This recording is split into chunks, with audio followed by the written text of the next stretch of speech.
दोस्तों, आज फिर हम आप सभी के समक्ष पॉलिटी की सीरीज में अगला लेक्चर लेकर आए हैं, भाग 2 स्पेशली, जिसमें हम नागरिकता का अध्ययन करेंगे। नागरिकता, जिसको इंग्लिश में हम सिटीजनशिप बोलते हैं। तो नागरिकता अर्थात नागरिक और व्यक्ति, ये दोनों अलग अलग पहलू हैं। कोई भी नागरिक व्यक्ति है, लेकिन व्यक्ति नागरिक है कि नहीं, इसकी कोई गारंटी नहीं है। प्रत्येक नागरिक व्यक्ति है, लेकिन प्रत्येक व्यक्ति नागरिक है कि नहीं, इसके कुछ प्रत्येक देश के अपने अपने नियम होते हैं। बात जब नागरिकता की आई, तो बात अगर नागरिकता की जाए तो नागरिकता हमारे यहाँ एकल नागरिकता का प्रावधान है। एकल नागरिकता प्रावधान कहने का तात्पर्य क्या है? जैसे अमेरिका जो देश है, वहां दोहरी नागरिकता का प्रावधान है। दोहरी नागरिकता कहने का तात्पर्य, जैसे हमारे यहाँ केंद्र और राज्य है, उनके यहाँ भी केंद्र और राज्य हैं। जैसा मैंने पहले लेक्चर में भाग 1 जो हमने पढ़ा था, संघ उसके राज्य क्षेत्र, और वहां पर जो अनुच्छेद 1 हमने पढ़ा था, तो वहां पर मैंने आपको बताया था कि स्पेशली हमारे यहाँ संघ चलता है, हमारे यहाँ संघीय प्रणाली है, उनके यहाँ भी संघीय प्रणाली, लेकिन हमारे यहाँ इंग्लिश में यूनियन बोलते हैं, उनके यहाँ फेडरेशन बोलते हैं। यूनियन में अर्थात संघ में केंद्र के पास राज्यों से अधिक शक्तियां होती, अर्थात केंद्र की इच्छा अनुसार राज्य चलते हैं। कहने का तात्पर्य, राज्य स्वतंत्र नहीं होते हैं केंद्र से अलग होने के लिए। ये बात मैंने आपको बताई थी भाग 1 में, जब हमने अनुच्छेद 1 का अध्ययन किया था। लेकिन वहीं पर मैंने आपको बताया था कि अमेरिका में फेडरेशन सिस्टम है, फेडरल सिस्टम है। फेडरल का तात्पर्य है, अर्थात हिंदी में दोनों का अर्थ संघ ही होता है, ठीक है, लेकिन इंग्लिश वर्जन दोनों के अलग अलग हैं। तो फेडरल का तात्पर्य है केंद्र और राज्य दोनों ही स्पेशली शक्तियों में बराबर होते हैं। और केंद्र और राज्य जब यहाँ पर शक्तियां बराबर होती हैं, तो वहां पर समझौता चलता है एक दूसरे के साथ रहने के लिए, ठीक है। तो केंद्र और राज्य एक साथ रहें, इसके लिए यहाँ पर अमेरिका में स्पेशली समझौते के तहत या संवैधानिक अधिकारों के तहत उनके बीच कुछ समझौते होते हैं, उसके तहत केंद्र और राज्य एक दूसरे से जुड़े रहते हैं। लेकिन अगर उनके बीच में जो संवैधानिक समझौते हुए हैं, कॉन्स्टिट्यूशनल एग्रीमेंट्स हुए हैं, उनमें अगर किसी प्रकार कोई समस्या आई तो राज्य स्वतंत्र हो जाते हैं और केंद्र उनको किसी भी कारण से रोक नहीं सकते। रोक तभी सकते हैं जो उन्होंने वादे किए, जो उन्होंने समझौते किए, उस समझौते के आधार पर उनसे वो रोक सकते हैं। इस प्रकार से अमेरिका में का जो हमारे यहाँ, जैसे मैंने आपको बताया, हमारे यहाँ एकल नागरिकता का प्रावधान है, सिंगल सिटीजनशिप सिस्टम है। अमेरिका में डुअल सिटीजनशिप है, अर्थात दोहरी नागरिकता का प्रावधान है। क्यों? क्योंकि वहां पर केंद्र के अर्थात देश की आपकी नागरिकता होती, प्लस आप जिस राज्य से संबंध रखते हैं उस राज्य की भी आपकी नागरिकता होगी। जैसे हमारे यहाँ अगर आप भारत देश में रह रहे हैं तो हमारी नागरिकता भारतीय है। हम क्या है? भारतीय, ये हमारी नागरिकता है। हम उत्तर प्रदेशी है, ये हमारी नागरिकता नहीं है, हमारी पहचान नहीं है। लेकिन अगर आप अमेरिका में होते या हमारे यहाँ फेडरल सिस्टम होता, तो हम बोल सकते थे कि हमारे यहाँ कि हम भारत के नागरिक साथ साथ भारत में हम उत्तर प्रदेश के भी नागरिक हैं। ये हो दोहरी नागरिकता। तो इस प्रकार से अगर अमेरिका का सिस्टम हम लेकर आएंगे, तो इस प्रकार से दोहरी नागरिकता आपको वहां पर देखने को मिलेगी। तो जैसा कि मैंने आपको बताया कि अमेरिका में अध्यक्षीय प्रणाली है। कैसे है? अध्यक्षीय प्रणाली है, राष्ट्रपति शासन चलता है। अध्यक्षीय प्रणाली मतलब राष्ट्रपति शासन। क्या मतलब कि वहां पर सब कुछ एक ही व्यक्ति में सारी शक्तियां नीचे से ऊपर तक समाहित होती हैं। एकल प्रणाली का सिस्टम वहां पर आपको देखने को मिलेगा, क्लियर। लेकिन हमारे यहाँ संघीय प्रणाली है। संघीय और अध्यक्षीय प्रणाली, किसी भी संसदीय प्रणाली के 2 प्रावधान होते हैं, एक अध्यक्षीय एक संघीय। तो हमारे यहाँ संघीय प्रणाली में आप देखेंगे कि चीजों में विभाजन आपको नजर आएगा, जैसे केंद्र और राज्य की शक्तियों का बीच बंटवारा, क्लियर। दूसरा आप देखेंगे जैसे कि लिखित संविधान। संघीय प्रणाली के 5 स्तंभ मैंने आपको बताए थे, ठीक है। लिखित संविधान होगा और संविधान ही सुप्रीम होगा, संविधान ही सर्वोच्च है हमारे यहाँ संघीय प्रणाली के, ठीक है। और न्यायालय प्राधिकार होते हैं। ये कुछ चीजें मैंने आपको बताई थी। लेकिन अध्यक्षीय प्रणाली में सब कुछ अध्यक्ष होता है, ठीक है। तो वहां पर सब कुछ एकल सिस्टम चलता है, सिंगल सिस्टम प्रोसेस वहां पर होता है। हमारे यहाँ संघीय प्रणाली, जहां पर आपको शक्तियों को विभाजन नजर आएगा, केंद्र और राज्य के बीच के शक्तियों का विभाजन, इस प्रकार से आपको विभाजन आपको नजर आएंगे। लेकिन यहाँ पर एकल नागरिकता अध्यक्षीय प्रणाली के अंश यहाँ पर नजर आते हैं। जब भी आपसे पूछा जाए अध्यक्षीय प्रणाली के 2-3 आयाम बताइए, तो आप बता सकते हैं कि हमारे यहाँ एकल नागरिकता या अध्यक्षीय प्रणाली का प्रावधान है। क्लियर। दूसरा, राष्ट्रपति के पास पावर है कुछ, जिससे राज्यपाल को शपथ दिलाना, या राज्यपाल राष्ट्रपति के अधीन काम करता है। अखिल भारतीय जो सेवाएं हैं जितनी भी होती हैं, उसमें बेशक जो कलेक्टर होता है और डिस्ट्रिक्ट में बैठता है, और डिस्ट्रिक्ट एक राज्य के अंदर आता है, और राज्य की अपनी गवर्नमेंट है हमारे यहाँ, लेकिन वो कंट्रोल कहाँ होते, केंद्र से होते। तो ये अध्यक्षीय प्रणाली का एग्जाम्पल है। आगे बात कहने का तो मैं देखिए, एग्जाम कोई भी टफ नहीं होता है, पढ़ते सब वही हैं जो आप पढ़ रहे हैं, लेकिन मैटर ये करता है, जैसे आपने पढ़ा न्यूटन लॉ, कि न्यूटन का पहला नियम है कि जो भी सिस्टम्स चलते हैं, कि जैसे आपने पढ़ा कि कुछ चीजें आपने एग्जाम्पल स्वरूप पढ़ी, अगर आपने पढ़ा और वही एग्जाम्पल वहां पर आ गया तो आपका ले गए। अगर एग्जामिनर ने एग्जाम्पल चेंज कर दिया, आप पढ़ खूब रहे हैं लेकिन आपका कॉन्सेप्ट क्लियर नहीं है, तो अगर आपका कॉन्सेप्ट क्लियर, एग्जाम्पल कोई भी रखा जाए आपका लेंगे।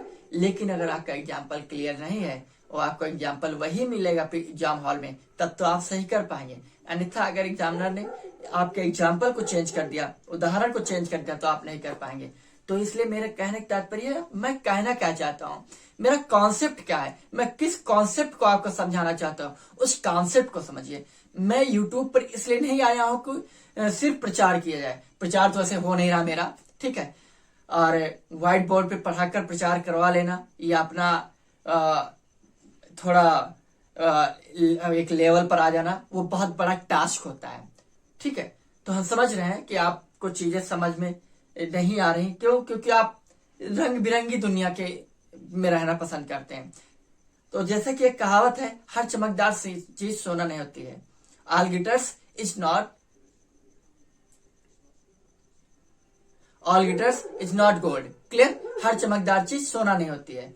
तो वही चीज यूट्यूब में बहुत रंग बिरंगी चीजें हैं, आप अगर फंस जाएंगे तो आप फंसे रहिए।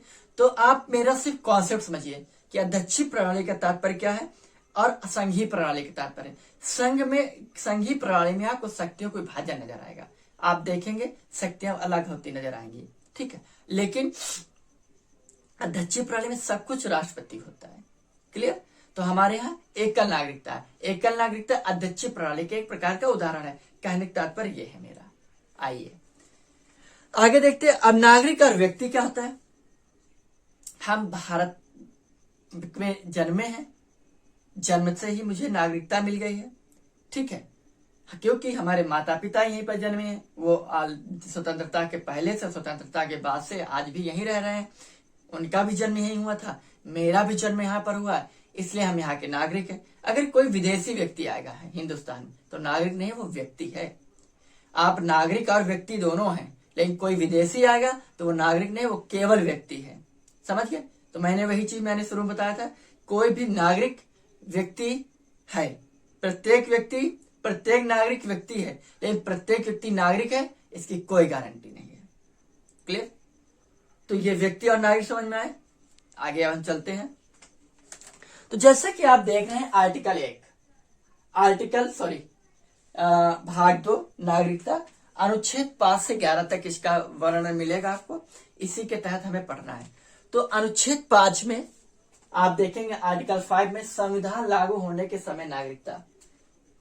जब हमारा संविधान लागू हुआ था 26 जनवरी 1950 को, तो जैसे मैंने आपको पढ़ा रखा है कि स्वतंत्रता के दौरान 552 रियासतें थी, जिनमें से 449 रियासतें भारत में स्वतंत्रता पूर्वक शामिल हो गई थी अपनी इच्छा अनुसार। लेकिन 3 ऐसी रियासतें थीं जो शामिल नहीं होना चाहती थी। उनमें से जूनागढ़, जो कि गुजरात में पड़ता, जो कि जनमत संग्रह के माध्यम से शामिल हुआ था। दूसरा हैदराबाद, जो कि पुलिस प्रशासन के कार्रवाई के उपरांत शामिल हुआ। चौथा जम्मू एंड कश्मीर, जो कि आधिकारिक पत्र पर हस्ताक्षर कर शामिल हुआ। तो इस प्रकार से 3 राज्य थे, ठीक है। इस प्रकार से फिर उसी दौरान कुछ लोग जो थे भारत से पाकिस्तान चले गए, क्योंकि हमारे यहाँ कहा ही गया था माउंटबेटन योजना 3 जून को जो आई थी कि जो लोग पाकिस्तान में रहना चाहते हैं वो पाकिस्तान जा सकते हैं। जो पाकिस्तान वाले क्षेत्र में अगर उनको लगता है कि वो वहां ठीक नहीं, सुटेबल फील नहीं कर रहे हैं, कंफर्ट फील नहीं कर रहे, तो भारत में आकर बैठ सकते हैं। या वे राज्य, वे रियासतें जो न पाकिस्तान में जाना चाहती, न हिंदुस्तान में जाना चाहती, वो अपना स्वतंत्रता पूर्वक जहां चाहे वहां रह सकती हैं, अपना खुद का संविधान बनाकर। ठीक है, तो इसके आधार पर कुछ ऐसे लोग थे जो पाकिस्तान चले गए, लेकिन कुछ समय जब वहां रहे तो उन्हें लगा अरे यार गलती हो गई, अब मुझे हिंदुस्तान जाना चाहिए, तो हिंदुस्तान आ गए। कुछ हिंदुस्तान में लोग पाकिस्तान वाले आ गए थे, या मुसलमान पाकिस्तान नहीं गए, तो उन्हें बाद में लगा कि अरे नहीं, अब मुझे पाकिस्तान जाना चाहिए, हिंदुस्तान में मुझे कंफर्ट में महसूस नहीं कर रहा हूँ। ठीक है, इस आधार पर फिर नागरिकता कानून चला, क्योंकि लोग आ रहे हैं जा रहे हैं, आ रहे हैं जा रहे हैं, तो इस प्रकार से लोग आ रहे हैं जा रहे हैं, उनकी कोई पहचान नहीं है। ठीक है, कोई आतंकवादी घटना घट जाए, क्योंकि आजादी का दौर था, देश बहुत ही कमजोर परिस्थितियां थी, हिंदुस्तान की बहुत ही डामाडोल परिस्थिति थी, भुखमरी बिल्कुल चरम पर थी। तो इन सब चीजों को देखकर कुछ कानून बनाए गए, ये हमारे संविधान में लागू थे। तो संविधान लागू होने के समय नागरिकता, एक्चुअली में बात जो नागरिकता की है, इसमें नागरिकता ग्रहण करने के 5 आयाम हैं। ठीक है, कितने आयाम है? 5 आयाम है। लेकिन उनमें से जो नागरिकता त्यागने के 3 तरीके हैं, नागरिकता को प्राप्त करने के 5 तरीके हैं, लेकिन नागरिकता त्यागने के, नागरिकता छूटने के, या कि नागरिकता समाप्त हो जाएगी, वो 3 तरीके हैं। तो नागरिकता में स्पेशली जो स्वीकार करने या प्राप्त करने के तरीके वो 5 हैं। एक तो जन्म से है, ठीक है, पहली है जन्म से। ठीक, पहली किससे है? जन्म से है। दूसरी है वंश परंपरा के आधार पर, वंश परंपरा के आधार पर। तीसरा जो है उसको बोलते हैं पंजीकरण द्वारा, पंजीकरण द्वारा। चौथा प्राकृतिक या सहजीकरण द्वारा।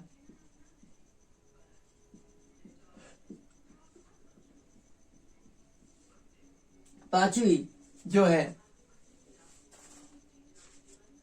नए क्षेत्र अधिग्रहण द्वारा, जैसे को भौगोलिक अधिग्रहण बोल सकते हैं।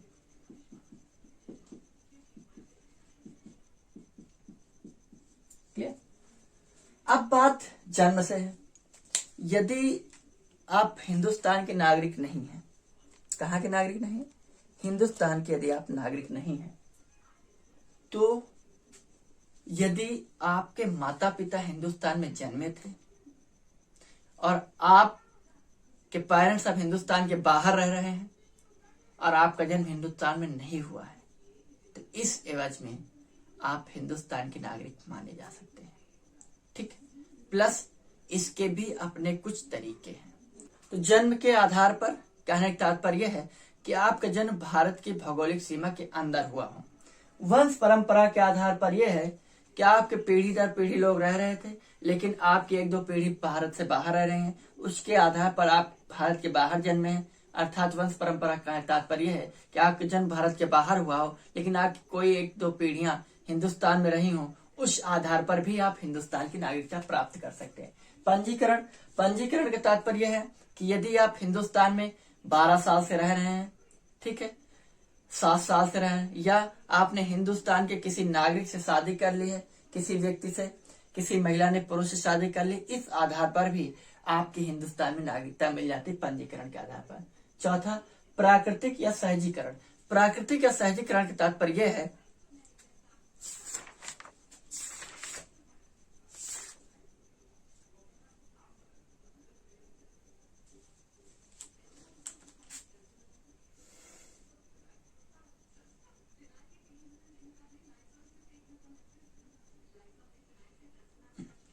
पिछले 14 वर्ष में यदि सहजीकरण या प्राकृतिकरण के माध्यम से पिछले 14 वर्ष से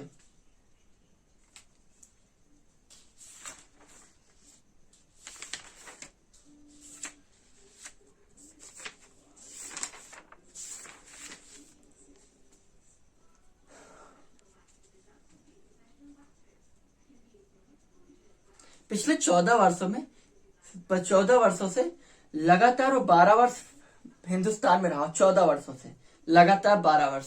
तो यहाँ पर 12 का 11 प्लस 1 लिखते हैं। क्या लिखते हैं? 11 प्लस 1। 11 प्लस 1 मतलब क्या है? इन 11 वर्षों में, बात 14 वर्ष में, 14 वर्ष में आप टोटल 12 वर्ष हिंदुस्तान में रहे हैं, छुट्टी उट्टी सब काट के। मतलब आप मान लीजिए किसी दूसरे देश के नागरिक व्यक्ति हैं या नागरिक हैं, और हिंदुस्तान में आप पिछले 14 साल से रह रहे हैं, लेकिन उन 14 सालों में आप 12 साल हिंदुस्तान में टोटल रहे हैं।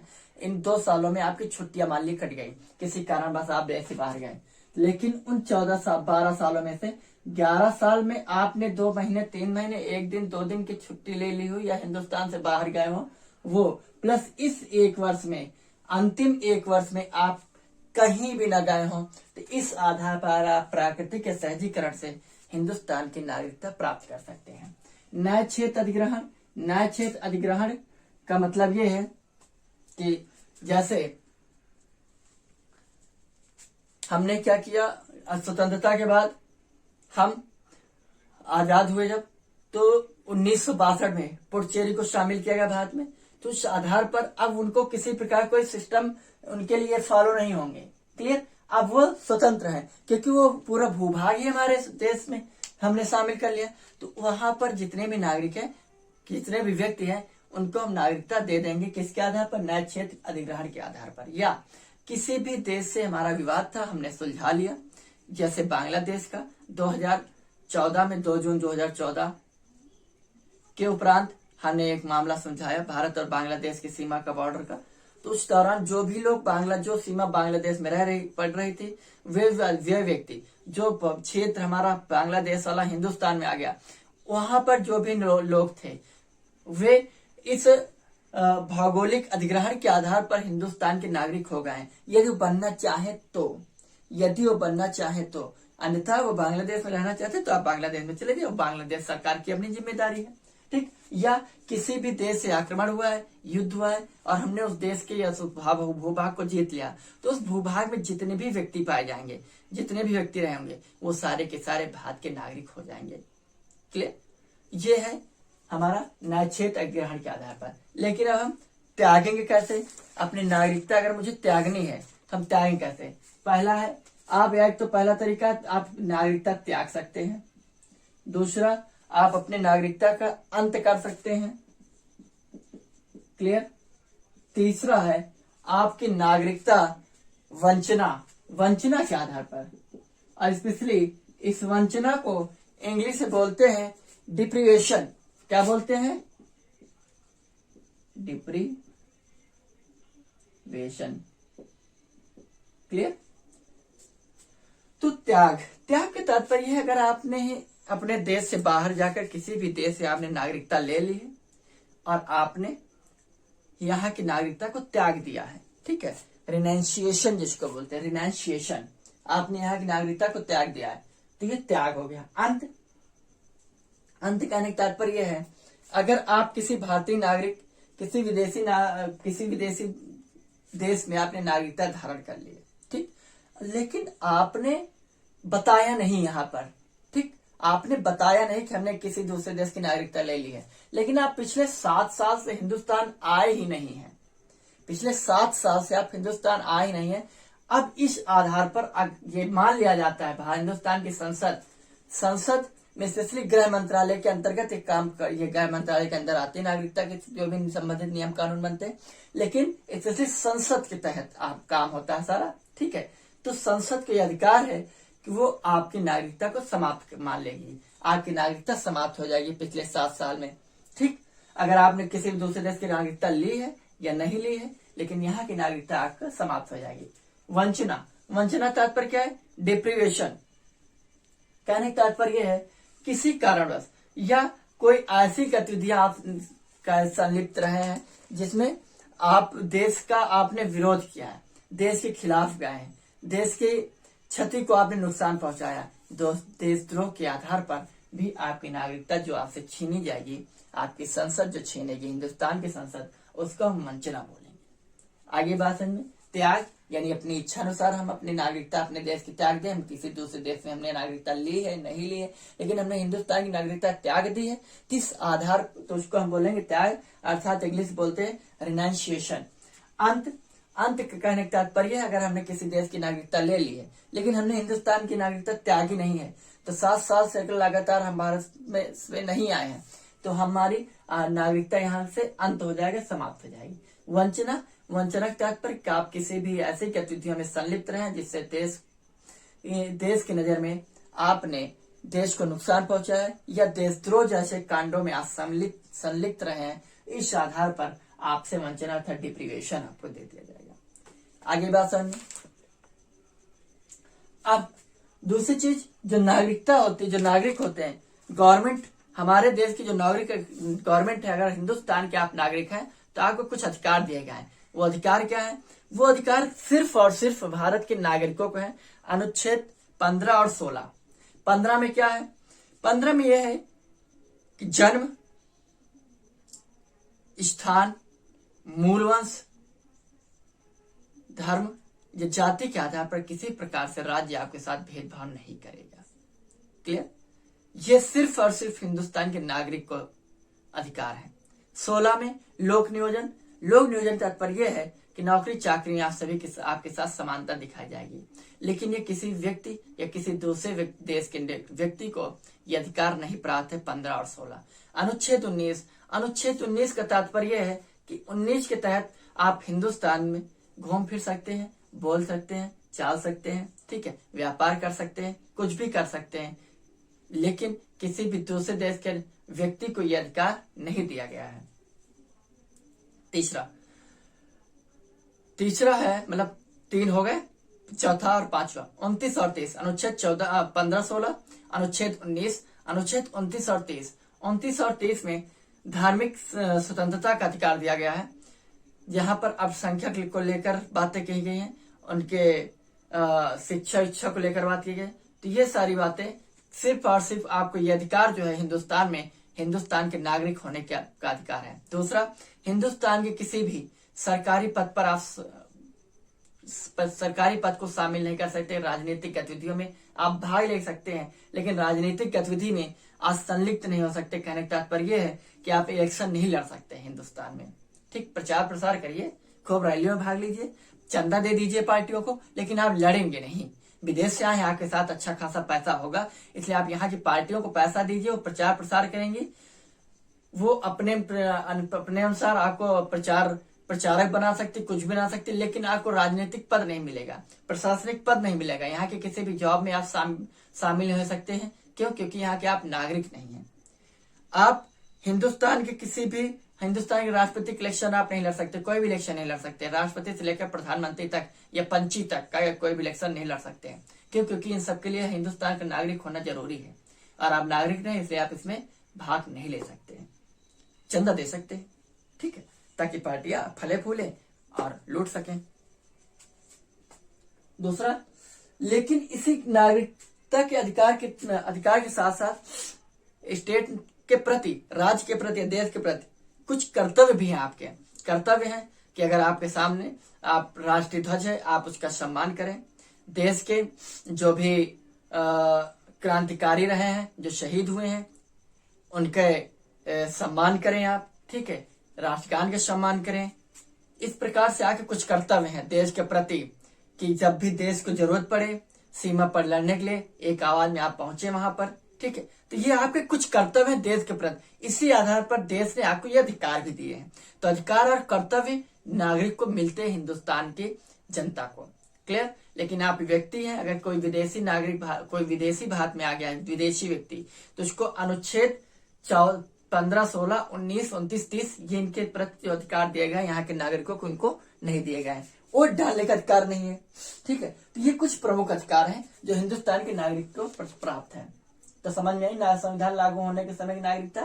क्लियर? अगला, पाकिस्तान से भारत को प्रवचन। वही तात्पर्य, कहने की चीज वही है कि जब पाकिस्तान से भारत को प्रवचन, आजादी के बाद पाकिस्तान से कुछ लोग, भारत से कुछ लोग पाकिस्तान चले गए, लेकिन उनको लगा कि हम यहाँ अच्छा महसूस नहीं कर पा रहे हैं, मुझे वो शुद्ध हवा नहीं मिल रही हिंदुस्तान की, हिंदुस्तान की मिट्टी को खुशबू नहीं आ रही मुझे, ठीक है, वो आजादी मुझे लग रहा है मेरी आजादी यहाँ छीन रही है, तो वो लोग पुनः भारत वापस आ गए। तो यहीं पर वही चीज यहाँ कही गई, पाकिस्तान से भारत को प्रवजन, भारत से पाकिस्तान को प्रवजन, कि कुछ लोग जो गए थे भारत से पाकिस्तान, उनकी नागरिकता के यहाँ पर अधिकार दिया की बात कही गई।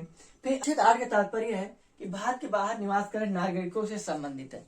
कहने का तात्पर्य है कि जैसे आप भारत के बाहर रह रहे हैं, अब भारत के नागरिक हैं, तो आपको के संबंधित जो भी नागरिक से संबंधित जो अधिकार हैं वो अनुच्छेद 8 में बात की गई है। ठीक, अनुच्छेद 9 में नागरिकता का समापन। कहने का तात्पर्य 9 मतलब 9, कहने का तात्पर्य है अगर आपने किसी भी देश की नागरिकता ले ली है, उस आधार पर आपसे यहाँ के जो संसद है आपकी नागरिकता को समाप्त कर देगी।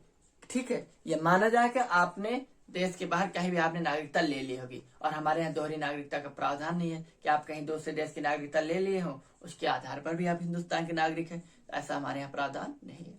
क्लियर।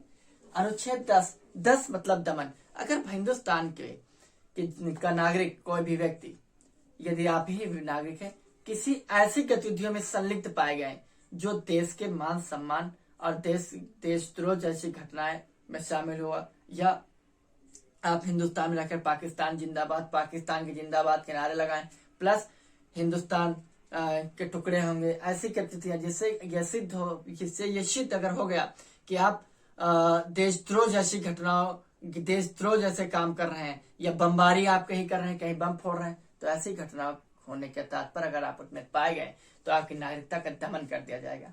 क्लियर। नागरिकता का दमन। 11 नागरिकता के अधिकारों का नियमन। नागरिकता से संबंधित जो भी नियम बनने हैं, किसको नागरिकता देनी, किसको नागरिकता नहीं देनी है, ये हमारे संसद के पास अधिकार है, और संसद के अंतर्गत ये गृह मंत्रालय का प्रमुख कार्य है। ये गृह मंत्रालय अर्थात इसका प्रमुख गृह मंत्री होता है। तो गृह मंत्रालय के अधीन जो संसद है, गृह मंत्रालय स्पेशली गृह मंत्रालय संसद के अधीन काम करता है इस पे, तो ये सारी नागरिकताएं आपको मिलती हैं। ठीक, लेकिन भारतीय नागरिकता अधिनियम बहुत पूछता है कि भारतीय नागरिकता अधिनियम कब आया था।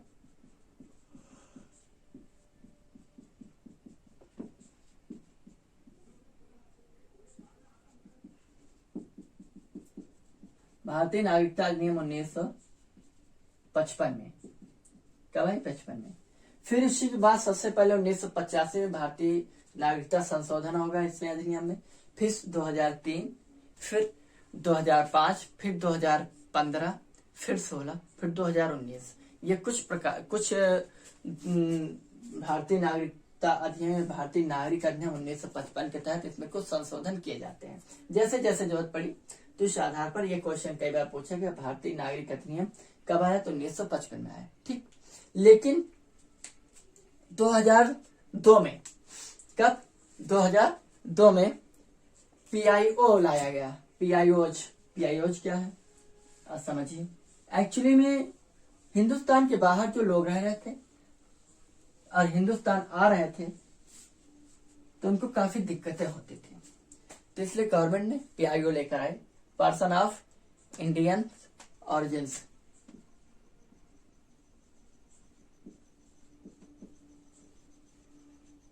इंडियन ऑरिजिन्स, PIOज। ठीक, मतलब वे जो ऐसे व्यक्ति या वे नागरिक जो भारतीय मूल के लोग हैं, जो भारतीय मूल के लोग हैं, ओरिजिनली जिनकी उत्पत्ति हिंदुस्तान में हुई है लेकिन वो भारत के बाहर रह रहे हैं, लेकिन इनकी नागरिकता यहाँ से छीन चुकी है।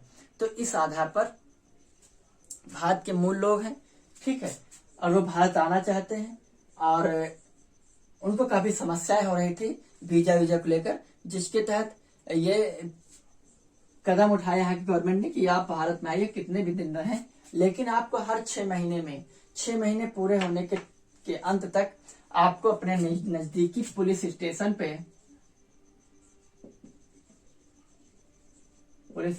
पे आपको रिपोर्ट करनी होगी हर 6 महीने में।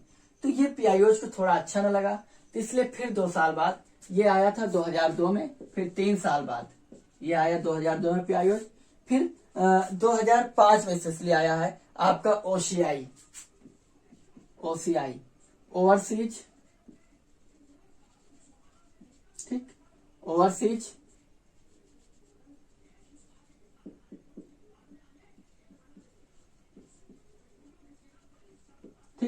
Overseas citizens of India, OCI। अब OCI के तहत कुछ अधिकार ऐसे दिए गए हैं कि अब जो ये नागरिक भारत आएंगे, इनको ये ताउम्र बेरोक टोक तरीके से हिंदुस्तान आ सकते हैं। बेरोक टोक तरीके से ये भी आ सकते हैं, लेकिन इनको हर 6 महीने में अपने नजदीकी पुलिस स्टेशन पे इनको रिपोर्ट करनी पड़ती थी। लेकिन OCI के तहत ओवरसीज सिटीजन्स ऑफ इंडिया, कहने का तात्पर्य समुद्र पार भारतीय नागरिक, ये हिंदुस्तान आएंगे और इनको अब किसी प्रकार के अपने नजदीकी पुलिस स्टेशन पे इनको रिपोर्ट करने की जरूरत नहीं होगी और बेरोक टोक तरीके से ये भारत आ सकते हैं। ठीक है, साथ ही ये भारत में जब तक चाहे तब तक रह सकते हैं। देश की राशि की रक्षा करेगा उसका। ठीक, ये भी मान लो भारत में कोई भी निवेश कर रहे हैं कि कंपनी वंपनी खोल रहे हैं, तो उसकी गारंटी हिंदुस्तान की गवर्नमेंट लेगी, उनकी रक्षा करेगी हिंदुस्तानी गवर्नमेंट। ये OCI। लेकिन इसके बावजूद भी समस्या सॉल्व नहीं हुई। ठीक है, जब समस्या सॉल्व नहीं हुई तो finally OCI, overseas citizens of India, को बना दिया गया OICH। OICH अर्थात overseas Indian card holder. Clear? OICH के तहत फाइनली PIO और OCI इन दोनों को मर्ज कर दिया गया और मर्ज करके OICH अर्थात समुद्र पार जो भारतीय लोग हैं वो भारतीय कार्ड धारक हो गए। ठीक, आगे बात समझिए। OICH आपका 2015 में आया था। कब आया था? 2015 में, स्पेशली मोदी जी की गवर्नमेंट में। आगे यदि हम बात करें तो 2003 में, कब? 2003 में PBD प्रवासी भारतीय दिवस 2003 से मनाया जाता है और ये प्रति वर्ष 9 जनवरी को मनाया जाता है। लेकिन अब 2015 से इसलिए 2 वर्षों के उपरांत मनाया जाता है। ठीक है, और 2023 में ये खासकर इंदौर में मनाया गया है। कहाँ मनाया गया? इंदौर में मनाया गया है। और 2003 से इसकी शुरुआत हुई है। प्रवासी भारतीय दिवस की शुरुआत क्यों हुई? जब प्रथम विश्व युद्ध के दौरान 9 जनवरी 1915 को महात्मा गांधी भारत आए थे, इसलिए हम प्रतिवर्ष 9 जनवरी को ही प्रवासी भारतीय दिवस 2003 से मनाते हुए आ रहे हैं। क्लियर? तो ये रहा आज का हमारा लेक्चर पॉलिटी में, स्पेशली सिटीजनशिप को लेकर, कहने का तात्पर्य नागरिकता। तो नागरिकता टॉपिक समाप्त हुआ और आप हमारे टेलीग्राम चैनल को सब्सक्राइब, टेलीग्राम चैनल को ज्वाइन कर लीजिए और टेलीग्राम पर हम कुछ क्वेश्चंस डालेंगे जिनके आप सभी को आंसर्स देने होंगे। ठीक है, जितना हमने पढ़ा लिया, चाहे वो करंट अफेयर होगा उससे क्वेश्चन होंगे, पॉलिटी है उससे क्वेश्चन होंगे, वर्ल्ड ज्योग्राफी है उससे क्वेश्चन होंगे, मॉडर्न हिस्ट्री कुछ क्वेश्चन है, वीडियोस पढ़े उनसे क्वेश्चन होंगे, एंशियंट हिस्ट्री के भी अगर आप देखेंगे प्लेलिस्ट में जाकर तो उससे के भी कुछ वीडियोस पढ़े।